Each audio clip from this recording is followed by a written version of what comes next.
El Señor nuestro Dios Todopoderoso te bendiga a esta hora, estimado hermano y amigo, que puedas tener la oportunidad de seguir la secuencia de este estudio, que lo he titulado este tema, la Iglesia de Cristo, la única iglesia que Cristo fundó. Ese es el nombre del tema. La Iglesia de Cristo, la única iglesia que Cristo fundó. Y entonces vamos a la tercera lección, como les prometí, amados hermanos y amigos. Y vamos a hablar de este tema, la Iglesia de Cristo, la única iglesia que Cristo fundó. Yo lo dije al inicio de estas lecciones, que solamente el nombre del título iba a causar algún tipo de reacción, ¿verdad? Ya sea positivo o negativo. Pero lo importante es que nosotros como cristianos hablemos con humildad y hablemos, pero sobre todo, todas las cosas, hablemos con el fundamento que está en la palabra de Dios. Y entonces, en las primeras dos lecciones voy a hacer una recapitulación de los temas que hemos visto. Hablé del nombre bíblico de la iglesia. Dijimos que el nombre bíblico de la iglesia, según lo que nosotros tenemos en la escritura,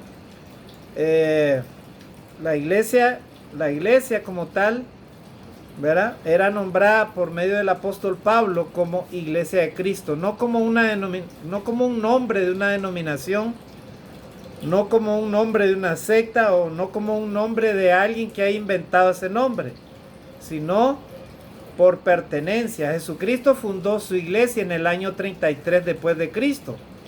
Y la iglesia, como tal, se identificaban los primeros cristianos, ¿verdad?, como miembros de la iglesia de Cristo. No habían edificios así con nombres como ahora, ¿verdad?, con tantas religiones. Ellos se reunían únicamente en las casas de los cristianos. Y luego de la persecución del Imperio Romano, de igual manera, ellos se identificaban como cristianos, seguidores de la doctrina de Jesucristo, del Evangelio de Cristo y la de los apóstoles. Entonces hablamos del nombre bíblico de la iglesia, Iglesia de Cristo. No se llamó Iglesia, Santa Iglesia Católica Apostólica, como hoy en día se conoce la Iglesia Católica, ¿no? Vuelvo a repetir, la Iglesia de Cristo es el resultado de los cambios paulatinos que la Iglesia de Cristo original en el año 33 después de Cristo, ¿verdad?, más o menos en el año 45 fueron sucediendo una serie de cambios. Entre ellos se eligió a un obispo, y luego a los presbíteros y todas esas cosas. Y luego hubo un proceso, así que no podemos tener una fecha exacta del surgimiento de la Iglesia Católica como tal.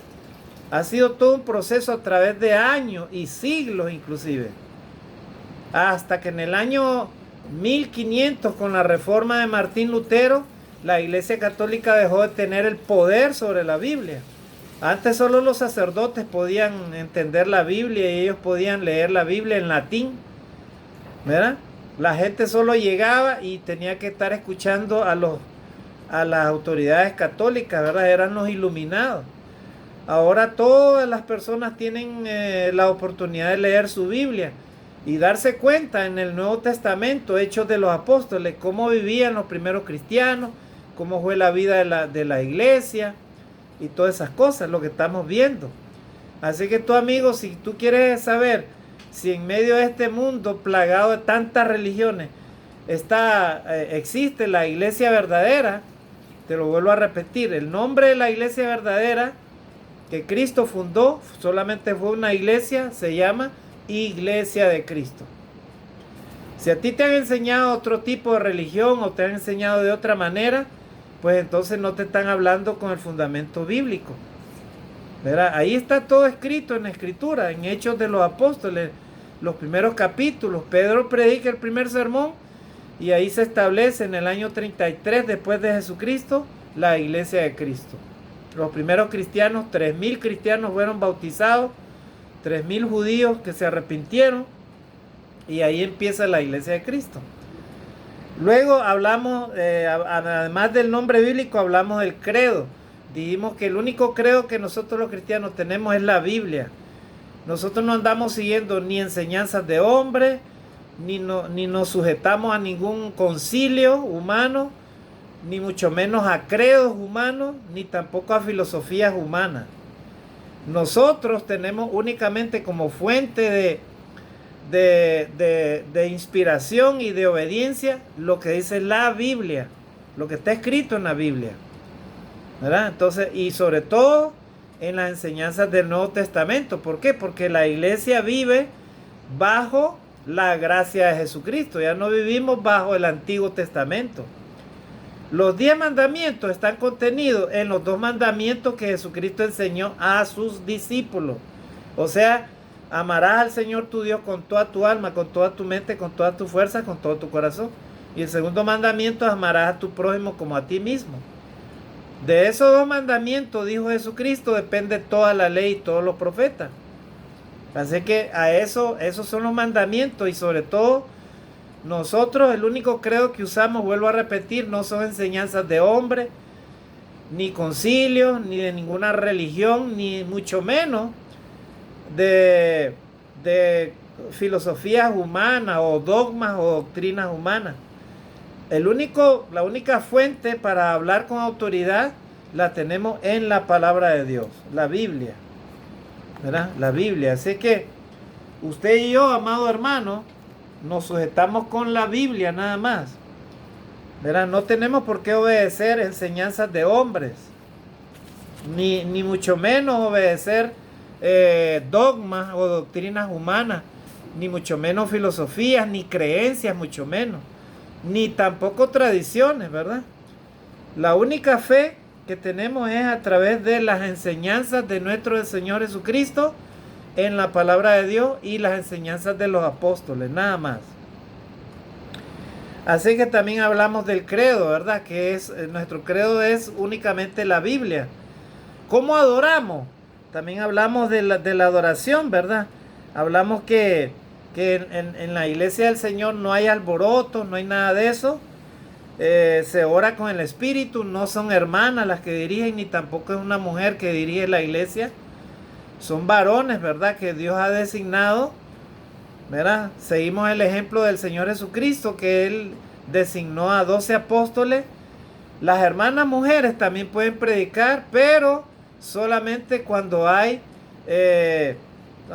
cultos de damas, o sea, o reuniones de damas en donde ellas estudian la palabra de Dios. Entonces todas ellas pueden aprender la palabra de Dios entre ellas, lo que se sabe de la palabra de Dios. Pero nunca una dama va a dirigir una iglesia como tal, mucho menos con el título de pastora. Eso no es bíblico, ¿verdad? Dijimos todo eso. Y vimos los textos bíblicos, inclusive en la segunda lección, como Pablo le habla a Timoteo, les da algunas instrucciones. También, hermanos, en la segunda lección hablamos de cómo la iglesia ora, cómo se debe de orar. Dijimos que hay un solo mediador entre Dios y los hombres, que se llama Jesucristo. No es ninguna Virgen María, ella no es ninguna intercesora ante Dios y los hombres. Yo no sé de dónde inventaron esa enseñanza. Si no es bíblica, entonces usted y yo no estamos sujetos a obedecerla. Solamente hacemos las oraciones interponiendo el nombre de Jesucristo al Padre, o sea, en el nombre de Jesucristo. Porque solamente hay un mediador entre Dios y los hombres, a Jesucristo hombre, así dice 1 Timoteo 2:5. Pablo así lo habló.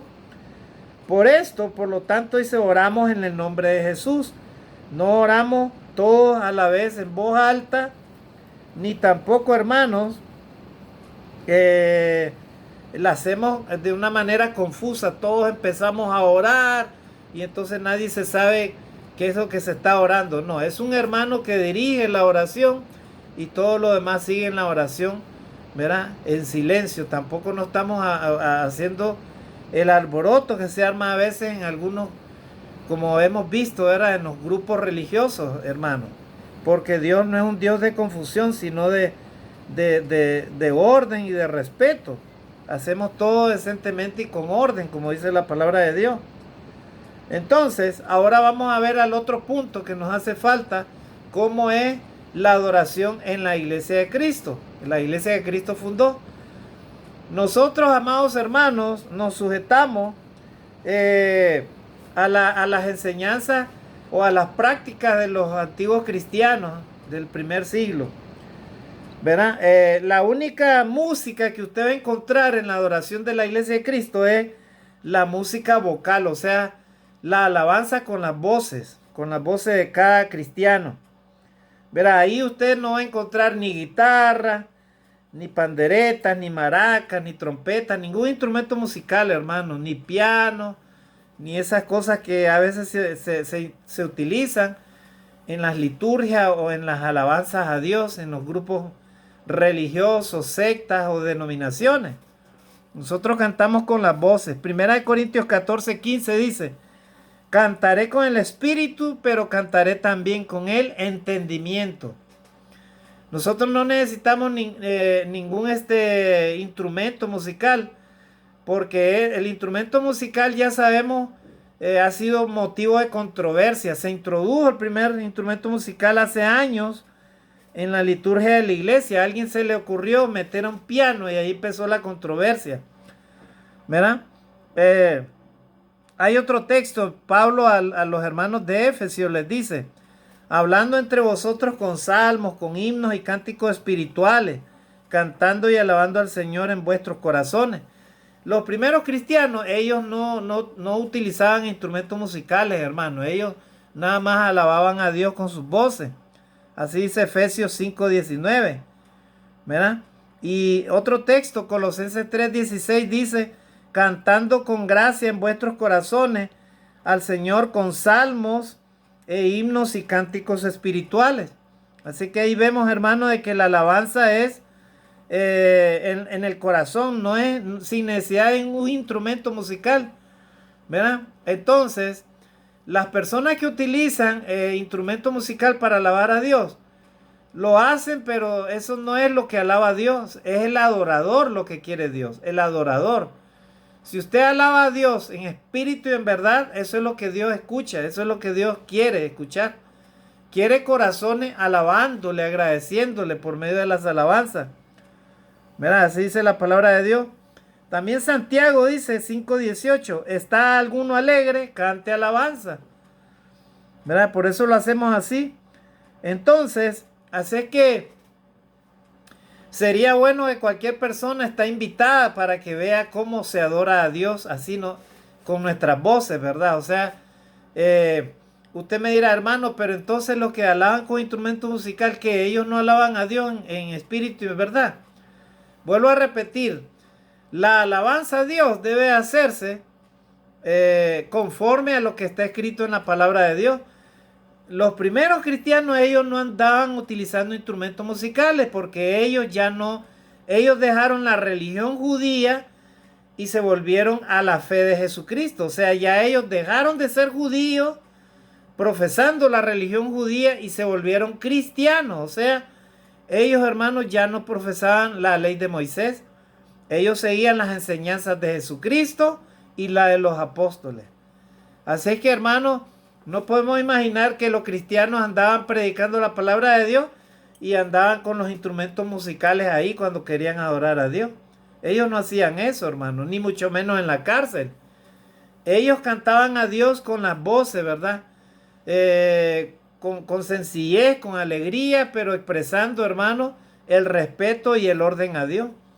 Ellos no andaban con eso de que andaban bailando, moviendo el cuerpo, ni andar con instrumentos musicales. Esas son decisiones de hombre, ¿verdad? Si alguien quiere adorar a Dios así, si lo hace conforme a la palabra de Dios, pues es Dios el que lo va a juzgar eso, no nosotros. Pero vuelvo a repetir, la iglesia de Cristo, cristiana, primitiva, practicaba la alabanza a Dios así, de esa manera, como usted y yo la hacemos. Así que cualquier persona está invitada a adorar a Dios de esa manera, si lo desea. Pero si no lo desea, ya es una decisión propia de cada persona, ¿verdad? Referente al culto celebrado por los judíos en el Antiguo Testamento, es algo que se ataca a la iglesia de Cristo, ¿verdad? Durante el tiempo antes de la muerte de Cristo, se usaban instrumentos musicales, les vuelvo a repetir. Pero deberíamos de entender que cuando el Señor fue crucificado, el Antiguo Testamento fue anulado, o sea, fue quitado en medio y clavado en la cruz. Así dice Colosenses capítulo 2, versículos del 14 al 17. ¿Verdad? Así dice la palabra de Dios. Ahora, textos como el Salmo 150 no eran vigentes. La iglesia adora según los mandamientos del Nuevo Testamento, no conforme a los mandamientos del Antiguo Testamento. Y dice Hebreos 8:13, al decir nuevo pacto, ha dado por viejo al primero, y lo que se da por viejo y se envejece está próximo a desaparecer. O sea, usted y yo no podemos introducir en la alabanza a Dios cosas que se hacían en el Antiguo Testamento. Porque si usted quiere cumplir el Antiguo Testamento en algo, tendría que cumplirlo en todo. Por ejemplo, en el Antiguo Testamento antes se mataba a los que eran adúlteros. Imagínese, si usted quiere cumplir el Antiguo Testamento, entonces usted necesariamente tendrá que andar matando a los adúlteros. Y eso es imposible, o sea, nadie cumplió la ley, amados hermanos, amigos. El único que cumplió la ley a cabalidad, la ley del Antiguo Testamento, se llamó nuestro Señor y Salvador Jesucristo. Así que de nada le sirve a usted que usted se vista inclusive como judío, ande ahí con sotana, qué sé yo, con vestiduras, ahí las mujeres con velo, o sea, eso no es tema de salvación, hermano.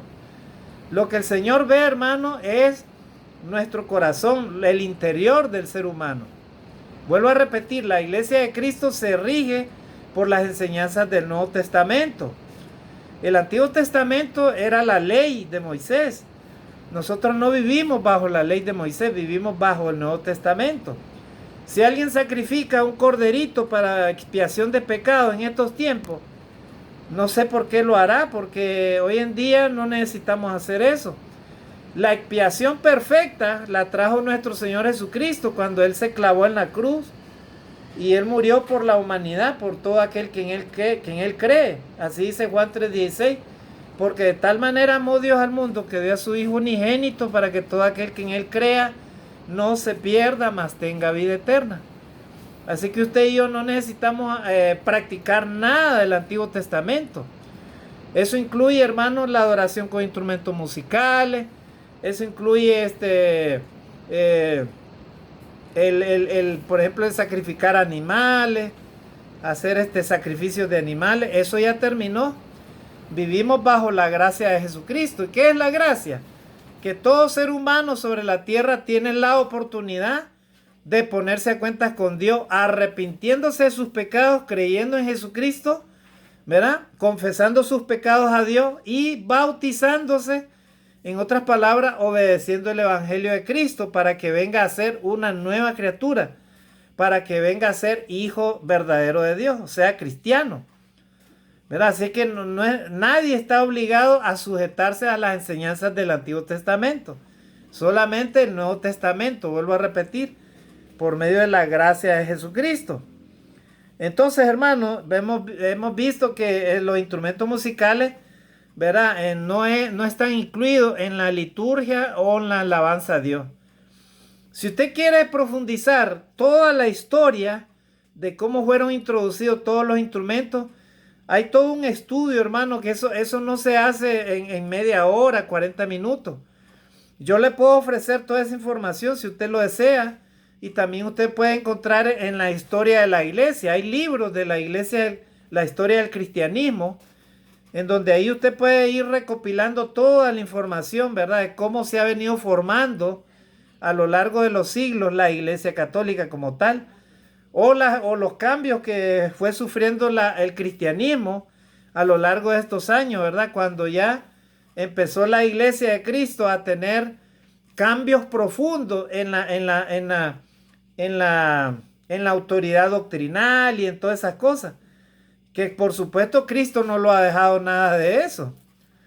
Cristo, hermano, no fundó ninguna denominación, ni ninguna secta, Dios mío, ni ninguna religión. La única fe que profesaban ellos era la fe cristiana. O sea, las enseñanzas de Jesucristo y la de los apóstoles. Lo que ellos practicaban en la iglesia del primer siglo, la iglesia primitiva. Ahora vamos a ver este otro tema, hermanos. ¿Cómo ofrendamos? ¿Cómo ofrenda la iglesia? Y este tema también es un tema de actualidad, hermanos. ¿Verdad? Nosotros, hermanos, nosotros como iglesia, hermanos, nunca la iglesia de Cristo no se le va a exigir a una persona el dar dinero o tal vez, digamos, venderle cosas, artículos religiosos, que nosotros no somos religiosos, ¿verdad? Hoy en día, hermano, en muchas religiones se practica la venta de indulgencias y todas esas cosas, venta de artículos religiosos. Nosotros no andamos con nada de eso, amados hermanos. Miren esta tienda, ¿ves?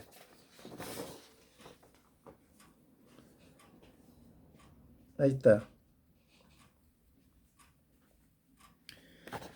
Todo tipo de artículos religiosos, ¿verdad? Nosotros en la Iglesia de Cristo no andamos con esas cosas, hermano. No se le ofrecen en venta artículos religiosos. No somos como los que hacían del templo de Dios una casa de mercado. En el Evangelio de Juan, capítulo 2, versículo del 13 al 17, ahí vemos cómo Jesús expulsa a los mercaderes del templo y les dice, los bota, ¿verdad? De ahí y les dice, ustedes son cueva de ladrones. Y les volteó las mesas al Señor Jesucristo en Mateo capítulo 21, versículo del 12 al 13.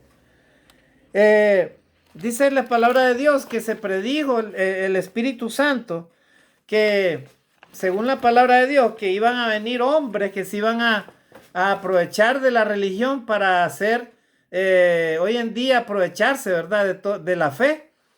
Y se hace mercado por avaricia y se harán mercadería de vosotros con palabras fingidas.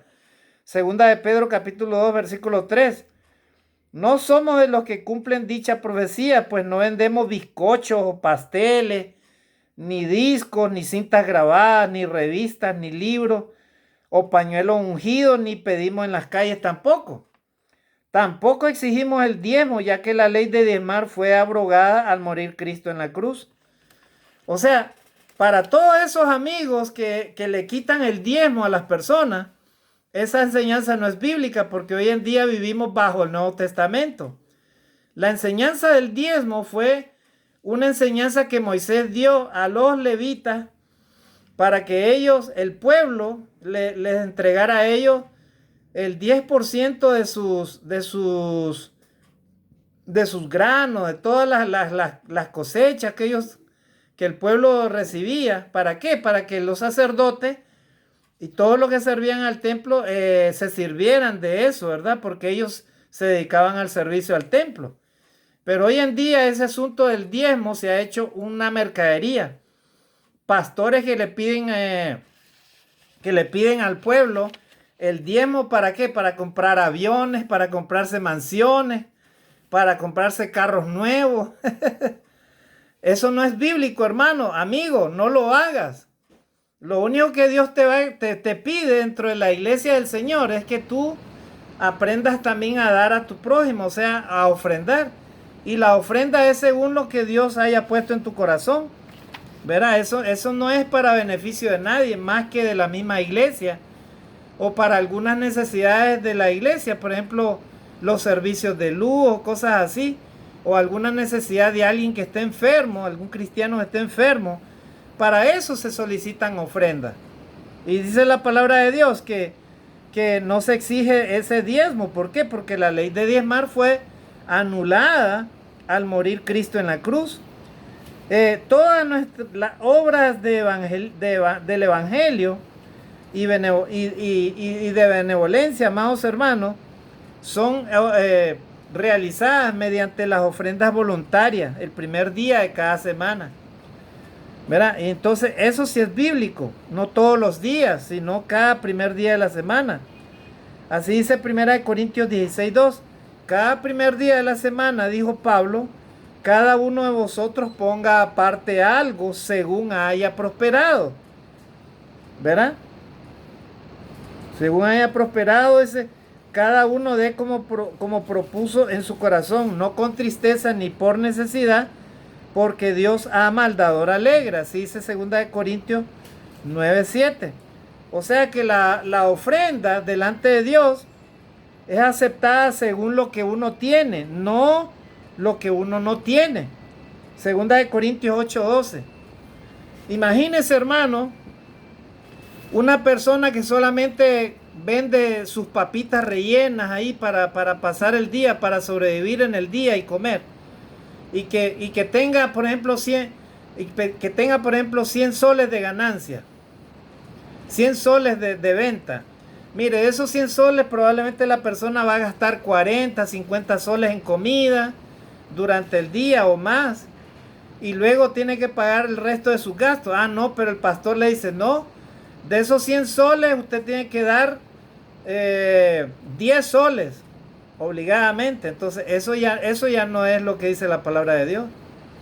Uno da a Dios según lo que uno puede, no lo que uno no puede. Así que nadie le puede exigir esas cosas. Así que en la Iglesia de Cristo, amados hermanos y amigos, no exigimos ningún diezmo, sino pedimos ofrenda. Y no lo pedimos nosotros, sino tal como está establecido en la palabra de Dios, para las necesidades de la iglesia. Nada más, así como dice la palabra de Dios y lo hacían los primeros cristianos. ¿Verdad? Entonces, ahí vemos entonces que la ofrenda será acepta según lo que uno tiene y no según lo que uno no tiene, 2 Corintios 8:12. Ya, así que esa es la ofrenda que le agrada al Señor. No es para hacer mercadería ni tampoco para volver rico o aprovecharse de la fe a muchos líderes falsos religiosos. Porque hay líderes falsos religiosos que utilizan la religión para hacer proselitismo y adulteran la palabra de Dios. Nosotros en la Iglesia de Cristo no andamos adulterando la palabra de Dios, solamente hablamos según lo que está escrito, según las enseñanzas, vuelvo a repetir, del Señor Jesucristo y la de los apóstoles. No nos apegamos al Antiguo Testamento. Respetamos la palabra de Dios toda en su totalidad, pero nos regimos bajo la gracia de Jesucristo, o sea, el Nuevo Testamento. ¿Cómo celebramos la Cena del Señor? En los cultos, cada primer día de cada semana, los miembros de la Iglesia del Señor o la Iglesia de Cristo, ellos conmemoran la Santa Cena del Señor, la muerte del Señor, por medio del pan, ¿verdad? Y pan sin levadura, y tomamos de la copa, ¿verdad? Entonces se come el pan sin levadura y se toma, ¿verdad? El jugo de la vid, o sea, el fruto de la vid, ¿verdad? ¿Verdad? Esa práctica es bíblica. Los primeros cristianos, dice, perseveraban en el partimiento del pan, Hechos 2:42. O sea, en la cena del Señor perseveraban, es decir, partían el pan a menudo. ¿Cuándo? Dice que lo hacían los días, cada primer día de la semana, los días domingos. ¿Verdad? Hay amigos religiosos que critican a la Iglesia de Cristo. Ustedes se reúnen en un día pagano, dice un día domingo. Como ellos adoran a Dios el día sábado, se autollaman sabatistas o adventistas, ¿verdad? Pero acá no se trata de qué día usted adora a Dios, se trata de solamente seguir las enseñanzas de los apóstoles y de las prácticas de los primeros cristianos. Ellos se reunían el primer día de la semana. Si usted se reúne un día sábado, eso no es tema de salvación. Si lo hace, bueno, si no lo hace, eso nada tiene que ver la salvación. La salvación es todos los días, porque usted y yo estamos obligados de parte de Dios a vivir de acuerdo a la santa voluntad de Dios. Todos los cristianos en el mundo entero están obligados a vivir en santidad todos los días. Santidad y obediencia delante de Dios. Así que, entonces, ahí dice, ¿verdad? Ellos perseveraban en la cena del Señor. ¿Cuándo lo hacían? Lo hacían los primer día de la semana, o sea, el día domingo. Hechos 27 dice, el primer día de la semana reunió los discípulos para partir el pan, mira, Pablo les enseñaba. Ahí dice Hechos 27. Otros textos tales como 1 Corintios 10, 16 al 22 y 1 Corintios 11, del 17 al 34 enseñaban cómo se debería celebrar la cena.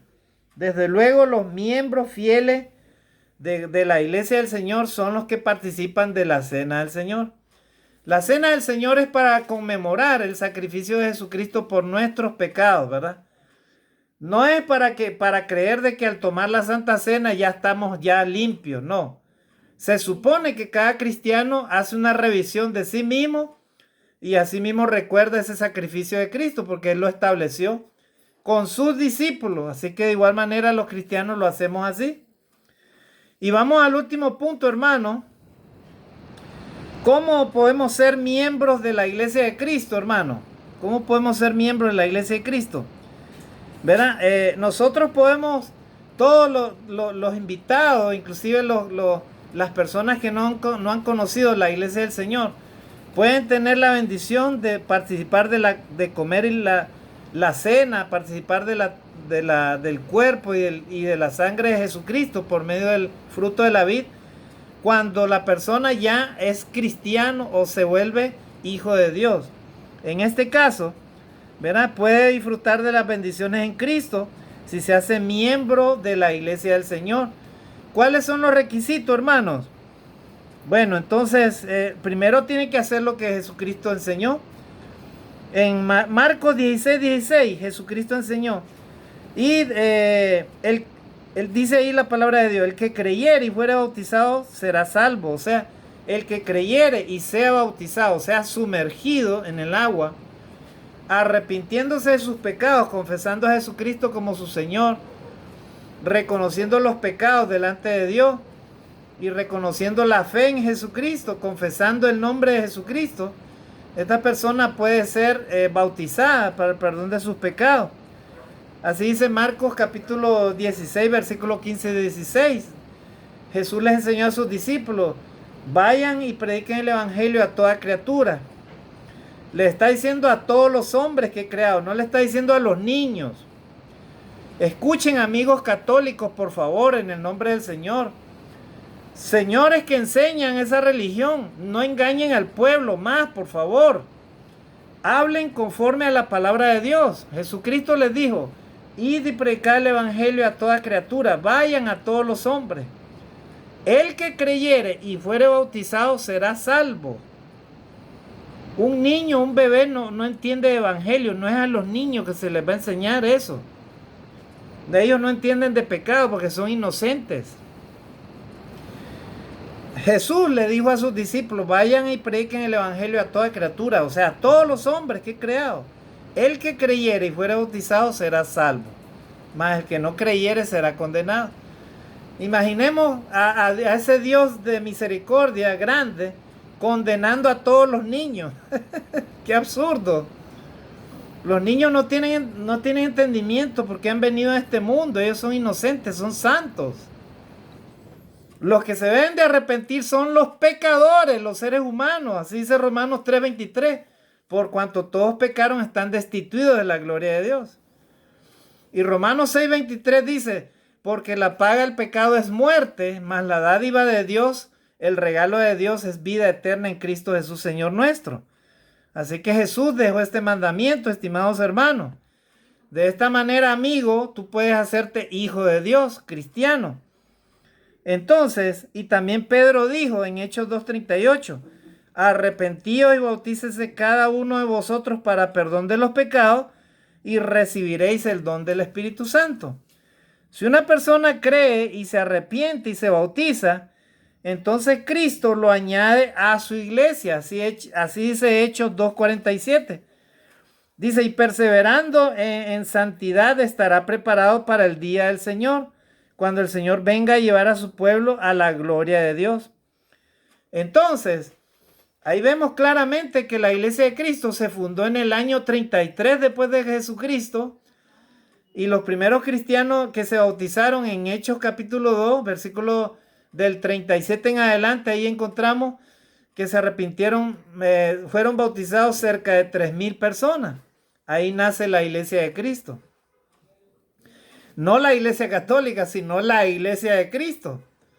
¿Verdad? Entonces, luego, hermanos, esa persona que se bautiza ya está preparada para que se haga hijo de Dios verdadero. ¿En qué sentido? Una vez que obedece el Evangelio, tiene que perseverar, ¿verdad? Tiene que aprender, seguir aprendiendo de la palabra de Dios, madurando en la fe, ¿verdad? Y entonces, de esa manera, hermano, ya puede convertirse en un cristiano verdadero, en alguien que respeta la palabra de Dios, alguien que obedece la palabra de Dios.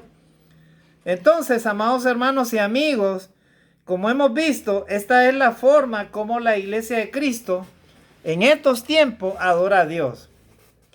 De una manera sencilla, de una manera correcta, de acuerdo a la palabra de Dios, con mucha humildad, nosotros los cristianos predicamos el Evangelio de Cristo. Y vuelvo a repetir, nosotros somos cristianos, pero no para seguir una religión, no para seguir una secta, no para seguir una denominación, ¿verdad? O un grupo religioso. Somos cristianos porque queremos obedecer a Jesucristo, queremos seguir las enseñanzas de Cristo y la de los apóstoles. Así que toda persona que quiera volverse cristiano o cristiana, hijo o hija de Dios, tendrá que delante de Dios, ¿verdad?, confesar su fe, la fe en Jesucristo, y tiene que apegarse a la palabra de Dios. Hoy en día hay mucha incredulidad en la palabra de Dios. Muchas personas se justifican de cualquier manera, pero lo que en sí busca el ser humano es procurar no ponerse a cuentas con Dios. Pero Dios está dando libertad todavía, porque todavía Jesucristo no viene. Pero Jesucristo puede venir en cualquier momento para que tu amigo o yo rindamos cuenta delante de Dios. ¿Y en qué sentido vas a rendir cuenta? Cuando no quieres, aunque tú no quieras, cuando muere tu cuerpo físico, ahí ya te llegó el juicio de Dios. O sea, en ese momento tú ya no puedes cambiar nada. Si te arrepentiste delante de Dios, ¿verdad?, y obedeciste a Dios estando en vida en el cuerpo, pues tendrás acceso a tener la oportunidad de que Dios te perdone tus pecados, habiendo confesado a Jesucristo, habiéndote bautizado, habiendo demostrado a Dios tu obediencia, ¿verdad?, tu cambio, tu fidelidad a Dios, tu comunión con Dios. Pero si en este mundo se te predica la palabra de Dios, el Evangelio, y no crees, y te burlas de Dios, o te burlas de aquellos que hablan la palabra de Dios, no importa. Puedes hacerlo, tienes libre albedrío. Pero debes de saber de que si mueres en el pecado, en la desobediencia delante de Dios, de todas maneras vas a rendir cuenta. Así que delante de Dios nadie se va a escapar. Ni los ateos, ni los incrédulos, ni los que se burlan de Dios. Toda la vida, ¿verdad?, el ser humano ha demostrado la desobediencia delante de Dios. O las excusas, ¿verdad? El ser humano se llena de excusas para no obedecer a Dios. Entonces, pero de todas maneras, amado hermano y amigo, lo que Dios desea de cada uno de nosotros es que seamos sinceros, no seamos hipócritas, ¿verdad? Y obedezcamos a Dios y nos pongamos a cuentas con Él. A la final, ¿verdad?, de nuestros días, en la eternidad, ¿verdad?, dice la palabra de Dios que muchos serán llamados y pocos los escogidos. Siempre delante de Dios estarán los escogidos, aquellos que realmente se arrepintieron de corazón y obedecieron a Dios y mueren haciendo la voluntad de Dios, o sea, en fidelidad delante de Dios. Si en esta lección, ¿verdad?, has logrado escuchar de cómo la Iglesia de Cristo adora a Dios, pues entonces date la oportunidad para visitar la Iglesia de Cristo, ¿verdad? Y ahí vas a ir aprendiendo cómo los primeros cristianos adoraban a Dios, y que es posible que en medio de este mundo plagado de tantas religiones, una iglesia pueda adorar a Dios tal como lo hacían los primeros cristianos en el primer siglo. Es posible estar en una iglesia así. Vuelvo a repetirte, y eso solamente lo encuentras dentro de la Iglesia de Cristo. La única iglesia que Cristo fundó. Cristo no fundó varias religiones o muchas religiones, Él fundó una sola iglesia. ¿Verdad? Y entonces a eso nos regimos nosotros, a lo que dice la palabra de Dios. Que Dios te bendiga, que Dios pueda iluminar tu corazón y tu mente y pueda ser abierto a escuchar estas enseñanzas tan sencillas, pero que son de mucha importancia para entender que la iglesia que Cristo va a venir a buscar es la iglesia que Él compró con su propia sangre. O sea, los cristianos que realmente se arrepienten de corazón y obedecen el evangelio y son fieles hasta la muerte, como dice la palabra de Dios. Sé fiel hasta la muerte y yo te daré la corona de la vida. Así que, hermano, y en Cristo, si es así, si tú continúas en la fe de Cristo, sigue así hasta el último día de tu vida. Y si tú, amigo, no has obedecido el evangelio, yo te invito a que te arrepientas y vuelvas tu corazón a Dios obedeciendo el evangelio de Cristo y la enseñanza de sus apóstoles, volviéndote cristiano, hijo de Dios, bautizado, tal como la iglesia de Cristo lo hacía y como lo hace hasta ahorita en estos días. Que Dios te bendiga, bendiciones y saludos a todos los que tengan oportunidad de escuchar este mensaje. Bendiciones y saludos, bendiciones.